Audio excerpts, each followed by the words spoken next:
Maharashtra news सर्वसामान्य नागरिकांवर जबरदस्तीने लादल्या जात असलेल्या प्रीपेड वीज मीटर विरोधात जय विदर्भ पक्षाने नागपूरमध्ये भव्य मशाल मोर्चा काढला।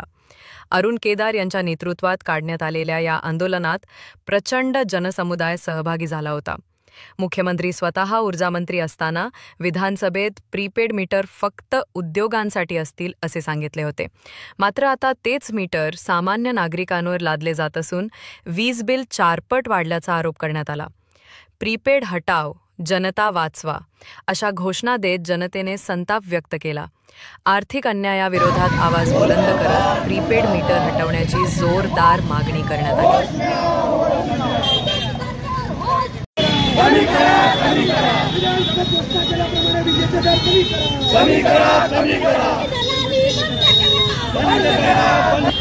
जिथे प्रीपेड मीटर लागल्या त्या भागात जनतेची लूट होत आहे, म्हणून तिथून हे नकारले जात आहे। आणि इथे सुद्धा प्रीपेड मीटरला आम्ही विरोध करत असताना मुख्यमंत्र्यांनी स्वतः ऊर्जा मंत्री असताना विधानसभेत वर्षभरा पहिले कबुली दिली होती की आम्ही प्रीपेड मीटर सामान्य ग्राहकासाठी नाही लावणार, कल कारखान्यात लावू आणि सरकारी जागेवर लावू। परंतु त्यांनी आता सामान्य ग्राहकांच्या इथे लावणं सुरू केलेलं आणि ग्राहकांना वीज बिल जे आहे 4 ते 5 पटीने येत आहे। ज्यांच्या 1000 रुपये बिल होतं त्यांना 4-4, 5-5 हजार बिल येत आहे। अशा प्रकारे लूट होत आहे, म्हणून हे लूट थांबली पाहिजे। म्हणून प्रीपेड मीटर रद्द होणं हे गरजेचं आहे। याच करता आज आम्ही अरुण भाऊ केदार यांच्या नेतृत्वात आम्ही हा मशाल मोर्चा काढलेला आहे। इथं विदर्भ राज्य आंदोलन समितीचे